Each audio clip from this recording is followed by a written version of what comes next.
हमारे सभी दर्शकों को सादर प्रणाम। जय श्री कृष्ण। आप सभी को दीपावली के पावन अवसर पर हार्दिक शुभकामनाएं, मंगल कामनाएं। आपके जीवन में समृद्धि हो, आपकी सारी मनोकामना पूर्ण हो, यही कामना करता हूं। और आज का विषय धन योग, इसके बारे में चर्चा करेंगे। हर व्यक्ति के जीवन में धन का बड़ा ही महत्व है। धन जमा पूंजी, व्यक्ति के पास जमा पूंजी अच्छी है, अच्छा धन है, लक्ष्मी है, पैसा है। लक्ष्मी का सीधा तात्पर्य पैसे से है। वैसे तो लक्ष्मी जो होती है उसके बहुत अर्थ हैं, और लक्ष्मी जो आए और वह अच्छे मार्ग से आए तो हमारे जीवन में समृद्धि वास्तविक होती है। यदि लक्ष्मी गलत तरीके से आए तो हमारे जीवन में वह वैसी ही बुरी गति से चली जाती है और हमारा जीवन भी नरक के समान हो जाता है। तो लक्ष्मी जो हमारे पास आती है वह अच्छी राह से आए, अच्छे कार्यों से आए। और दूसरी बात, धन की स्थिति अच्छी कैसे हो, कुंडली में कैसे देखते हैं।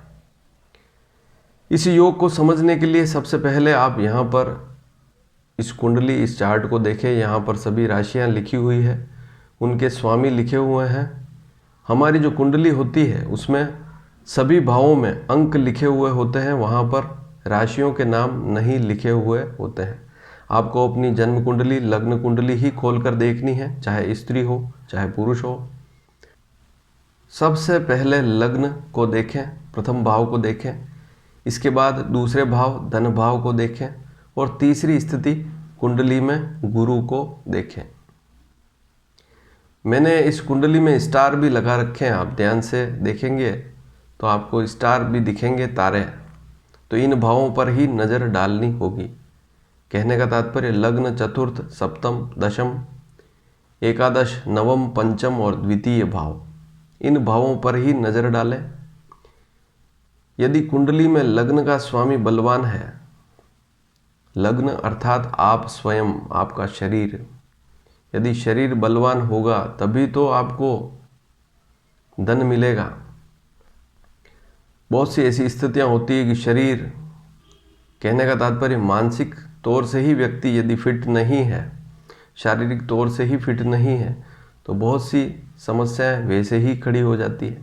तो सबसे पहले तो शरीर अच्छा रहेगा।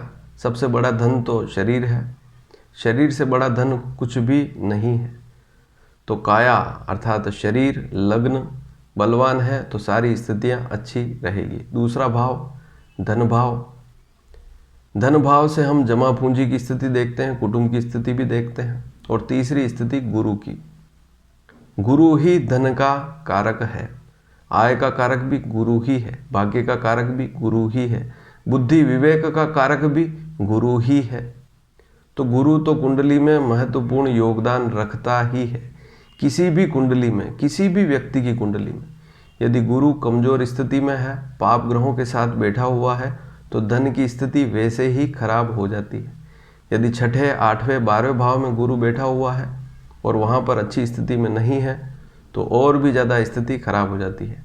यदि कुंडली में गुरु अस्त है, ऐसी स्थिति में भी व्यक्ति को मानसिक संतुष्टि नहीं हो पाती है, मन में कुछ न कुछ समस्याएं होती ही है। गुरु नीच का है, घबराने की जरूरत नहीं है। गुरु यदि उच्च का है तब भी ज़्यादा खुश होने की आवश्यकता नहीं है। नीच का गुरु भी लाभ दे देता है, उसकी नवमांश में स्थिति अच्छी है, नवमांश कुंडली में गुरु अच्छी स्थिति में है तो सारी स्थितियां अच्छी रहती है। लग्न का स्वामी जहां पर इस कुंडली में तारे बने हुए हैं, उन्हीं भावों में अच्छी स्थिति में बैठा हो तो बहुत अच्छी स्थिति रहती है।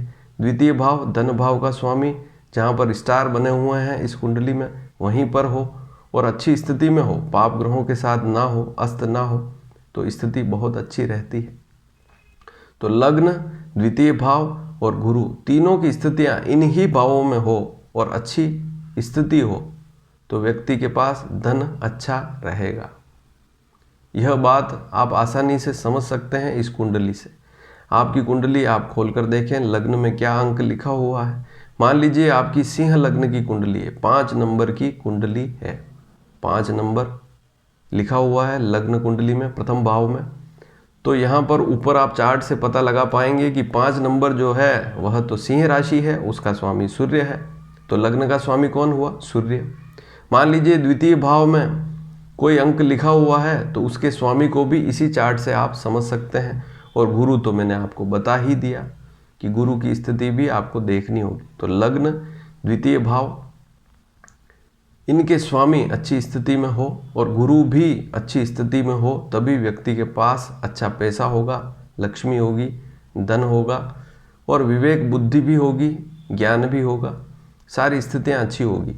मान लीजिए लग्न की स्थिति अच्छी है, धन भाव के स्वामी की स्थिति अच्छी है, लेकिन गुरु की स्थिति अच्छी नहीं है, गुरु यदि पाप ग्रहों के साथ बैठा हुआ है, तो व्यक्ति कहीं न कहीं गलत मार्ग से भी धन कमाने की कोशिश अवश्य करेगा।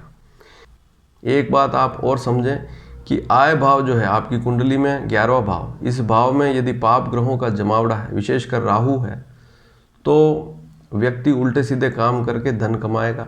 तो ऐसी स्थिति को भी देखना अवश्य होगा। यदि राहु अच्छी स्थिति में है तभी उसे सही मान पाएंगे। तो यहाँ पर इस स्थिति को भी समझना पड़ेगा। एक स्थिति और है कि धन भाव का स्वामी यदि 11वें भाव में बैठ जाए, यह स्थिति बहुत अच्छी है। लग्न का स्वामी यदि 11वें भाव में बैठ जाए तो यह स्थिति अच्छी है। तो कहने का तात्पर्य, इस कुंडली में जहाँ जहाँ स्टार बने हुए हैं वहाँ पर तो गुरु की, लग्नेश की और द्वितीय भाव के स्वामी की स्थिति अच्छी है, तो व्यक्ति के पास धन की कोई भी कमी नहीं रहेगी। वह जो भी चाहेगा उसको समय पर मिल पाएगा और पारिवारिक स्थिति भी अच्छी रहेगी। और गुरु अच्छा है तो संतान, भाग्य, धन अपने आप ही अच्छा हो जाएगा, आय भी अच्छी रहेगी, क्योंकि आय का कारक भी गुरु है। धन भाव जमा पूंजी का कारक, कुटुंब का कारक, वाणी का कारक भी गुरु है, भाग्य का कारक भी गुरु है। पिता भाव जो देखे हैं तो वैसे सूर्य है, लेकिन नवम भाव का कारक भी, नवम भाव से भी पिता की स्थिति देखते हैं। यदि गुरु अच्छा है तो पिता की स्थिति भी अच्छी है। पंचम भाव बुद्धि, संतान, विवेक, शिक्षा, सारी स्थितियां गुरु से देखते हैं, तो गुरु तो बलवान होना ही चाहिए। फिर एक स्थिति बाद में और देखते हैं कि शुक्र भी यदि अच्छा है कुंडली में, तब भी बहुत सी बार लाभ वाली स्थितियां बनती है। शुक्र यदि लग्न में बलवान स्थिति में है, शुक्र यदि दशम भाव में बलवान स्थिति में है, नवम भाव में बलवान स्थिति में है, तो ऐसी स्थिति में भी व्यक्ति को लाभ मिलता है। 12वें भाव में शुक्र बैठा हुआ है तब भी बहुत सी बार अगर शुभ राशियों पर है तब भी लाभ देता है। लेकिन लग्न, द्वितीय, पंचम, नवम, दशम, एकादश भाव में शुक्र बैठा हुआ है तो अच्छा ही रहता है। मेरा यह मानना है कि शुक्र यदि लग्न में हो, दशम में हो और नवम में हो, यह स्थिति काफ़ी अच्छी रहती है। तो इन स्थितियों से शुक्र को भी आप समझ सकते हैं। लेकिन गुरु सर्वप्रथम देखना चाहिए। कुंडली में यदि धन की स्थिति देखनी है, लक्ष्मी की स्थिति देखनी है, तो गुरु को सबसे पहले देखना चाहिए। तो यह विषय आपको कैसा लगा? यदि अच्छा लगा हो तो इसे शेयर करना बिल्कुल भी ना भूलें।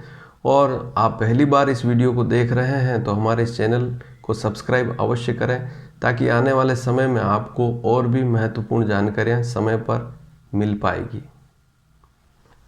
धन्यवाद। जय श्री कृष्ण।